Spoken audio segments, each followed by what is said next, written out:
I'll keep an eye on that. That'd be awesome. I'm going to do my best too. Jazz. It's not the topic of the speech, but it couldn't exist without the king of swing, the saxiest of wind instruments, if you will, the saxophone.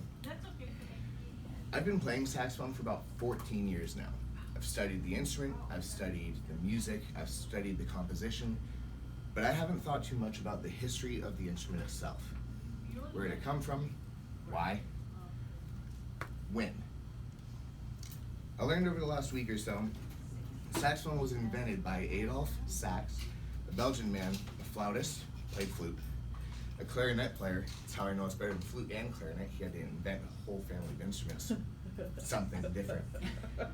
Invented in 1840, though he didn't get the patent till 1846. It was a 15-year patent. After that expired, everybody started making them. The French really dove into it.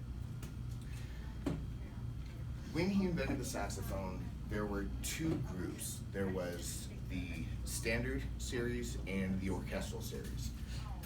Though there's no evidence that he ever intended for that second family to be called orchestral, they believe he was just experimenting with different keys, different tonalities. These two are from the standard series. Only about 3% of his original creations that remain are of the orchestral series. So it's very rare you're gonna find one. If you do, it's old, it's super beat up, and it's super expensive. Overall, all of the saxophones are built fairly similar. I chose to bring these two because they look so different. Most people see this and think, oh cool, you have a golden clarinet. And no, I don't. This is a soprano saxophone, one of 9 classifications of each of the two families. There's subcontrabass, contrabass, bass, bari sax, tenor sax, alto sax, soprano sax, sopranino sax, and sopranissimo. Thank you. This is an alto, this is a soprano. Typically, you'll only see 3, maybe 4 saxes widely used today. That's evidenced by any of the middle school, high school bands, any of the military bands you see, big swing bands. They're going to use the alto, its big brother, the tenor, and its bigger brother, the bari sax. On occasion, you will see a soprano, and they do make these curved, similar to the alto that I have here too.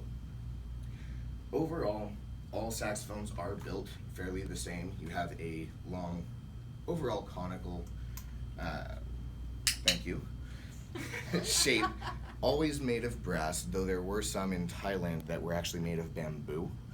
Always comes up to a flared tip, or the bell, where the sound's actually going to come from. And depending on size, you'll have anywhere from 20 to 23 sound holes. I'm dropping pieces of a saxophone, that's always good. 20 to 23 sound holes with pads over it, and then 2 smaller, usually on the neck, tone holes for playing in the upper register.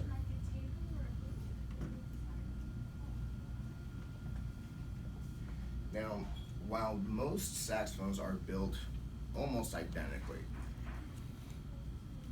for the purpose of their sound, there are things that you can change on a saxophone, your mouthpiece and your reed, that will change the sound. Reeds are typically made of wood, but you can also get them in plastic. It causes a different vibration, which is actually what ultimately produces the sound.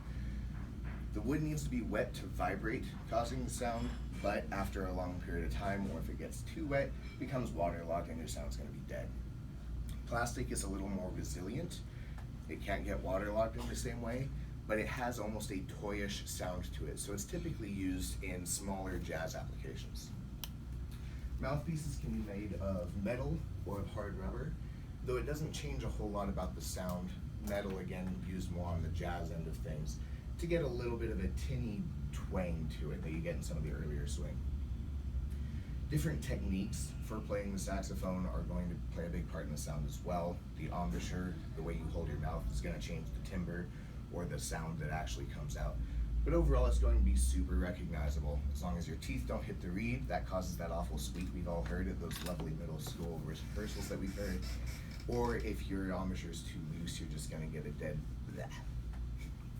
Now, this has been a super short intro to everything that is saxophone. Several weeks ago, I gave a fairly short 2-minute speech on what I believe the worst instrument is. This week I've given you an incredibly short, though twice as long speech on what I believe is one of the best instruments in production. Thank you.